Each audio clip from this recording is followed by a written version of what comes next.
And that was our introduction, folks. I know you're ready for some fun programs and songs in the upcoming hours, and we'll get started right after a message from our sponsors. Sam, I've got someone I'd like you to meet. Oh, sure, boss. Come on in. Great. Joy, this is Sam, our Saturday morning announcer. Joy, Sam. This is quite an honor. I listen to you every weekend. Well, except the mornings when I'm out of the country or something. But anyway, I'm so glad to have this opportunity. Hey there. I'm glad to meet you, too. Opportunity, huh? What exactly are we talking about, Chelsea? Oh, didn't you get the email?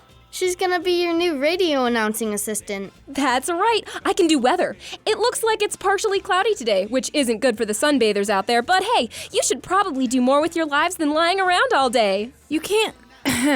Can she say stuff like that on the air, boss? Sure I can. I know how to use a microphone. You just get really close to it like this to pick up the bassy qualities of my timbre. All right, well, it looks like you've got this all under control.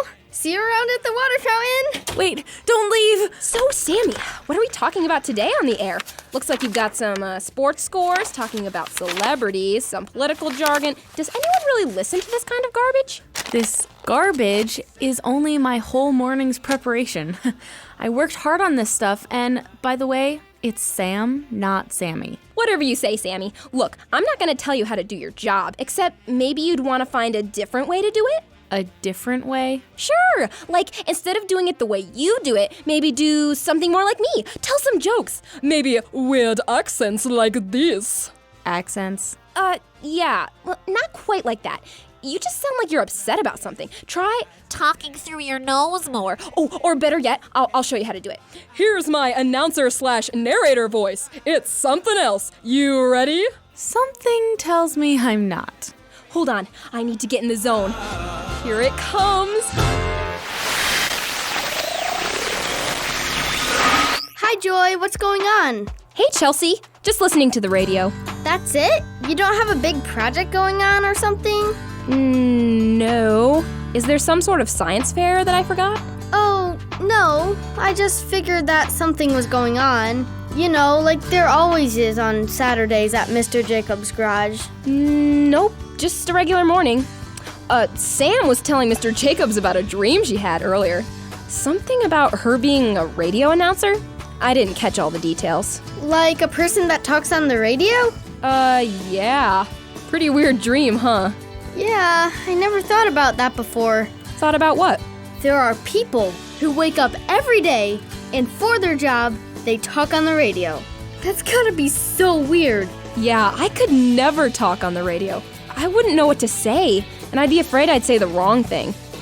I'd just get really stressed out. I'm pretty sure they'd be able to cut any mistakes out. You know, like when you make videos on your phone or whatever. I don't think that's exactly what happens. It'd be nice if that's how life worked, though. What do you mean? Just that if you said something you didn't mean to say, you could just cut it out like it didn't happen. Oh yeah, that would make it a lot easier. I get in trouble all the time for saying things that my mom thinks aren't appropriate. Yeah, I know how that goes. Want to listen to the radio for a bit? Sure.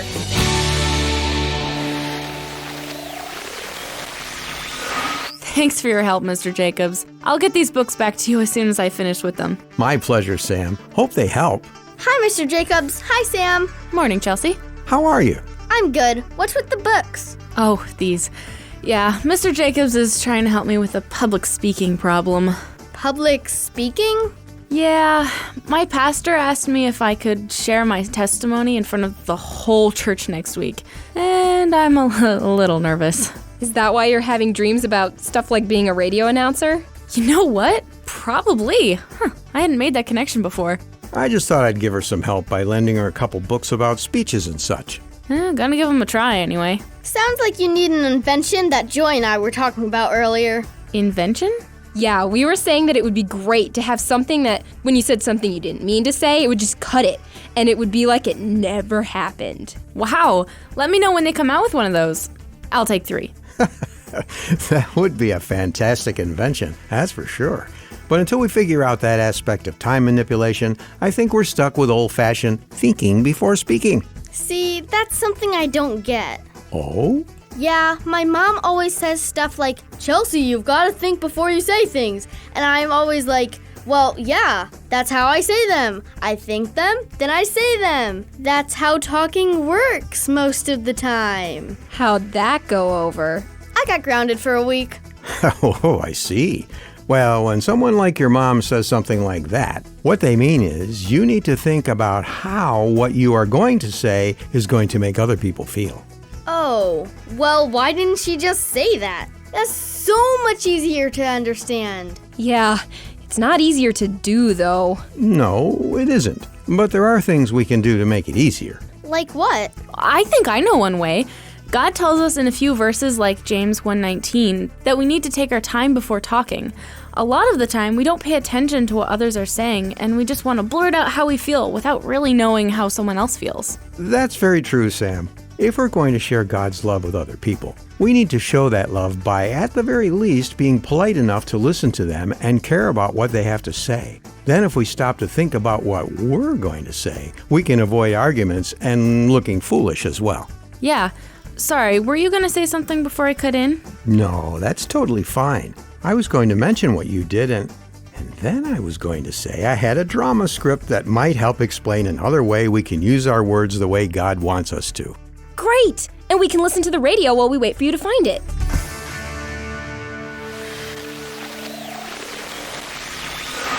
And now, from the garage of Lionel Jacobs comes the amazing drama, The Two Water Well, an adapted biblical illustration about consistency.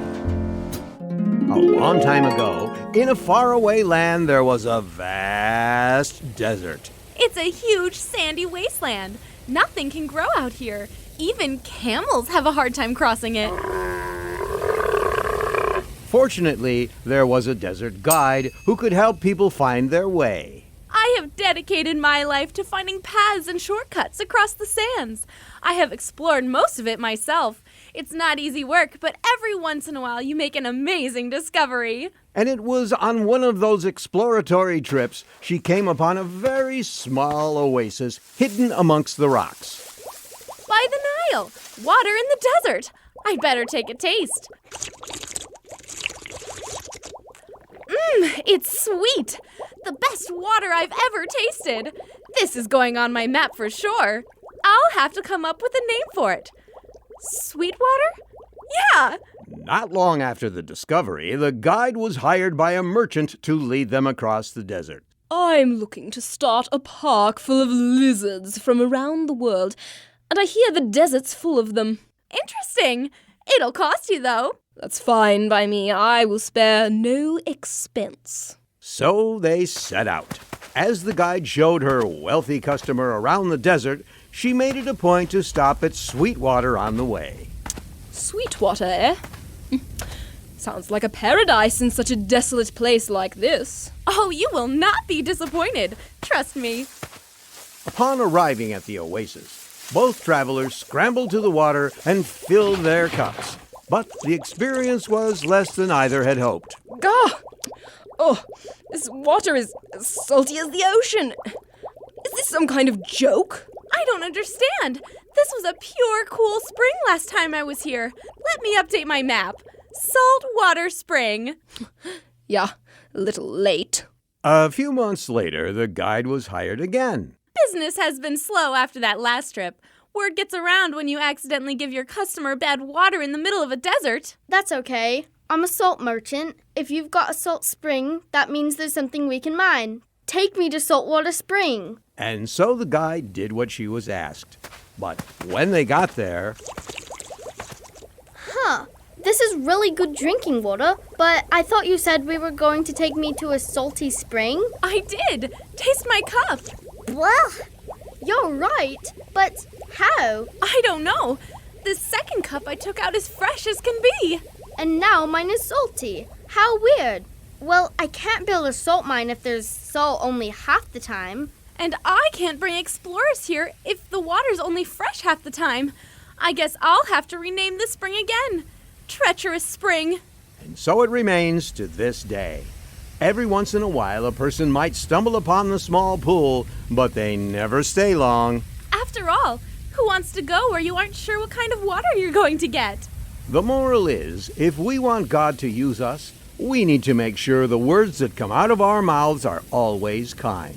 It can be tempting to say things to be mean, but if we do, then our neighbors won't know if we will bring them God's love or our bitter words, and they won't come near us. Just like a spring that gives out both salty and fresh water. Can I stop smiling now? My face hurts. You look thoughtful, Joy. Is everything okay? Yeah, I just had a question about what we've been talking about today. Okay. Well, what can I clear up for you? Well, I don't know if you've noticed, but I've grown up a bit since we first met. And the older I get, it seems the angrier people are. I mean, I don't remember people being so mad at so many people for so many reasons growing up. You got that right. It is pretty intense, that's for sure. Was that your question? No, but I was talking with one of my Christian friends about how I feel about, well, a certain subject. It doesn't really matter what it was, but they were really supportive and we had a good conversation about it. That doesn't seem so bad. That's what I thought too, Chelsea. Until I talked to another one of my Christian friends about it, and they just about bit my head off. I was using the same words and even the same attitude, and the result was so different. How am I supposed to know how to think about what I'm gonna say when two people who are my friends feel so differently about it? Well, that's a good question. And I think it points out something important about context. We talked about that like a month ago. That's right. Not everyone thinks the same way about things, and even when it comes to Christians. When we are talking to people, it's important to learn how the people listening to us are understanding what we're saying. Sometimes we may mean one thing, and someone else hears something completely different. But why? Oh, for all sorts of reasons, I suppose. And that's why it's important to be patient with each other, regardless if we're the ones talking or listening.